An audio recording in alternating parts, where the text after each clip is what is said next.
CSN's policy is to make all materials accessible to all students regardless of whether they have a disability and regardless of whether they have worked with the DRC to receive accommodations for having a disability. We work with a program called Ally, which demonstrates on our Canvas pages whether our materials are accessible or not. In order for Ally to read a Microsoft Word document as being accessible for the disabled, we have to use named styles in order to have a heading appear at the top of the page. Unfortunately, the name styles that Microsoft Word has established don't actually meet the requirements that we have for our courses. So I'm going to show you how to create named styles so you can set up your own Microsoft Word template that will be seen as handicapped accessible by Ally. The first thing you need to do is open a new Word document. Now let me demonstrate what I mean when I say that the named styles that Microsoft Word provides don't actually work very well for our requirements. Generally, the first header on a page, the header at the top of the page, will be heading 1. But if we look at what heading 1 looks like, if we use the Microsoft Word style, this is what we get. For one thing, it's flush left, not centered. And for another, it's in blue. We're supposed to avoid using colored type in documents because some of our students are colorblind and we might not necessarily know that. And blue is a color that is difficult for colorblind students, some colorblind students, to see.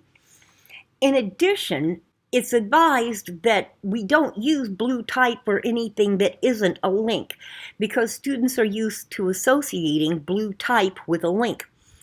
So the name styles that Microsoft Word provides are not necessarily the best styles to use to format our headings.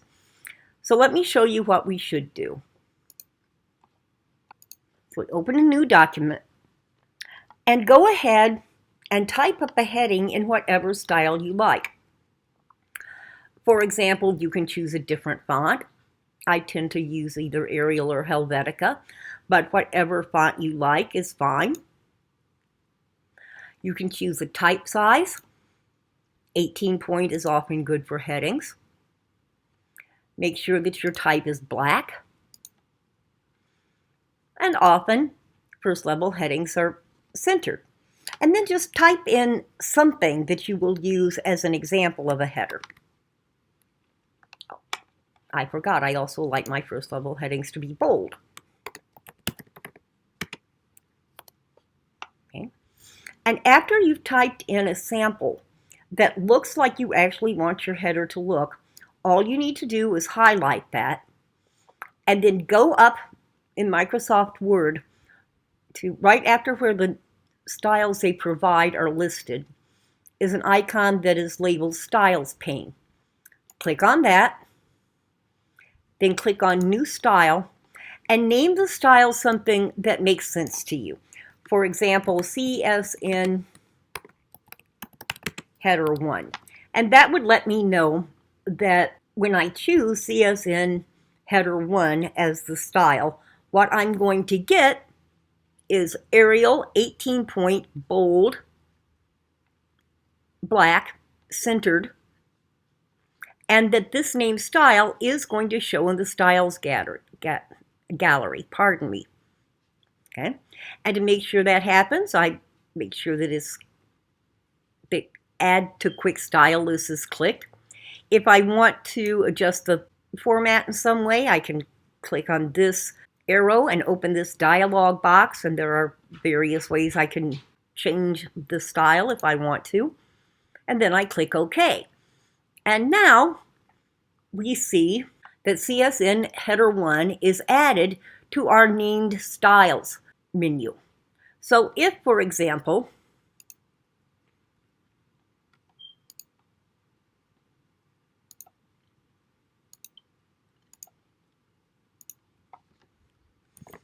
I'm typing along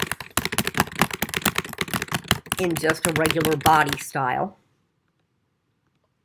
If I click CSN Header 1, the next thing I type will be in that style. Okay, now you can do this for all kinds of special formatting types that you like. You can have first, second, third level headers.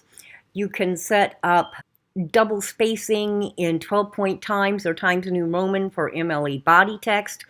You can set up a name style for bibliography entries. You can basically set up a style that does anything you want it to do.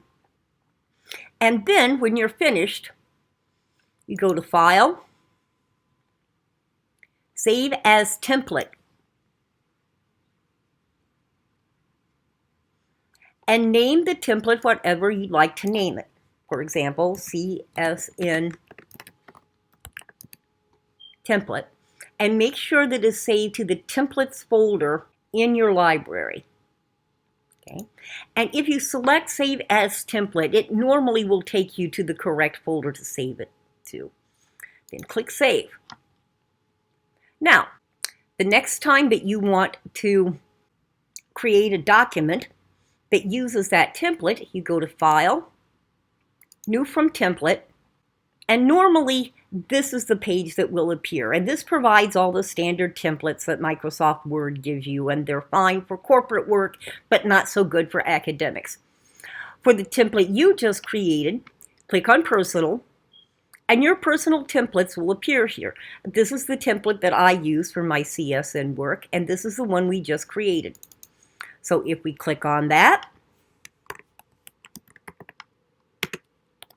we see that it opens a template and that our CSN Header 1 is styled is formatted exactly the same way that we formatted it when we set it up a few moments ago to establish the template.